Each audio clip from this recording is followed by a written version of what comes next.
Today is the 30th day of Shvat, which is the first day of Rosh Chodesh Adar, and the 28th of February. Is that the last day of February? There is a February 28th, because I don't know what. It's not 29. It has to be a 0 or 4 at the end. Is that how? Yeah. So 2020 had one, 2024 had one. So, okay. So we sort of glanced over, and we're not going to get into it, the whole story that he alludes to here of, maybe we'll get into it later, of why is it that he was 3/3? Why is Zah in an embryonic state when he's in Egypt? Why is that? Oh, yeah, right.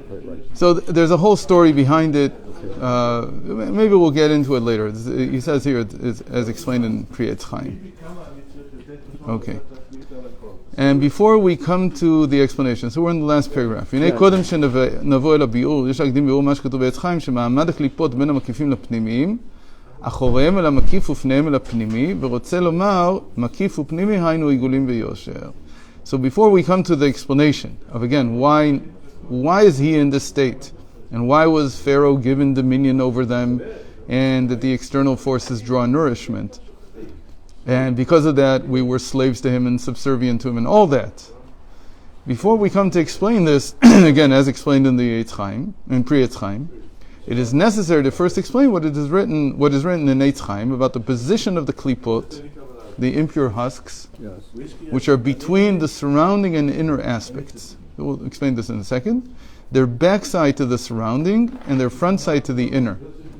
And surrounding and inner refers to circles and lines. Okay, so circles and lines. Yeah.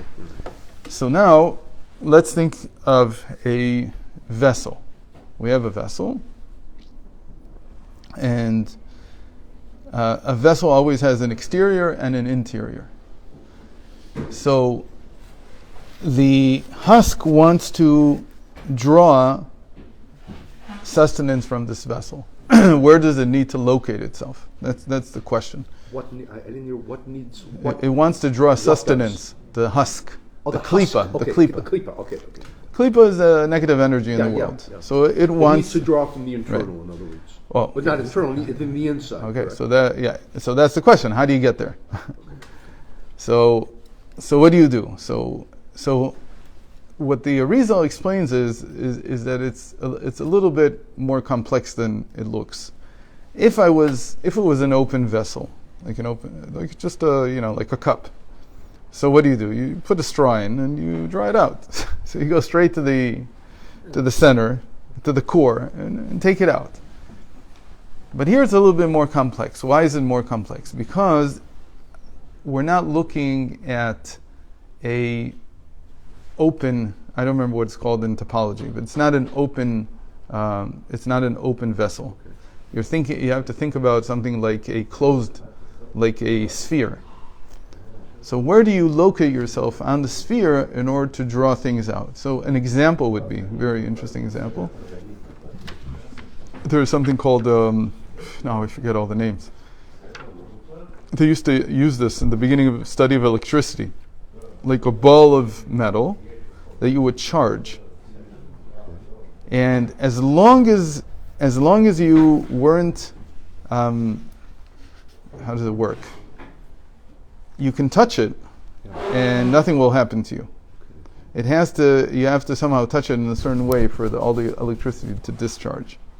You mean literally spheres of to feel the electricity? Yeah, well, to be shocked by it. Yeah, that's saying to be shocked by it. You mean it wasn't all around the clear? It is theoretically, but it doesn't discharge. Theoretically, you had to be a certain place to. No, you had to be in a certain way. I don't remember. Okay, whatever. Yes, it's kind of vague. I should have looked it up before I came to this idea. So they used to do all kinds of tricks with this. So that you'd see this. Tesla loved these. These balls that were charged, and they'd give off. They looked like lightning, but this lightning was harmless. It was static electricity. It wasn't the charge itself. So how this works, I have to look it up again. I see it now. But the moment that you have a sphere, things are a little weird. Yeah. They're not the same way. So says the Arizal, some basic principle, that the klipa has to stand between the surrounding light and the inner light. And what does he mean by that? He says the surrounding light is like what's on the exterior of the sphere, and the inner light is what's on the interior.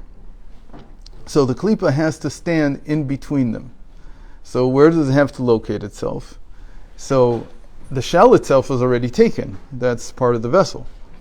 So where do you stand? Where does it need to stand? So it says, however it stands, whether it's on the inside or the outside, usually it's on the outside, it has to be with its back to the surrounding light and its front to the inner light. It says if it doesn't do that, it can't get anything.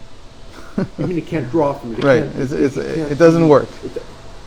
So it's a very strange reality. What in the world is he talking about? But this is how he describes it, and how he came up with this, and whatever. It's a long story. But in the end, he says this is how it works. So any klipa has to stand with its back to the surrounding light and its front to the inner light.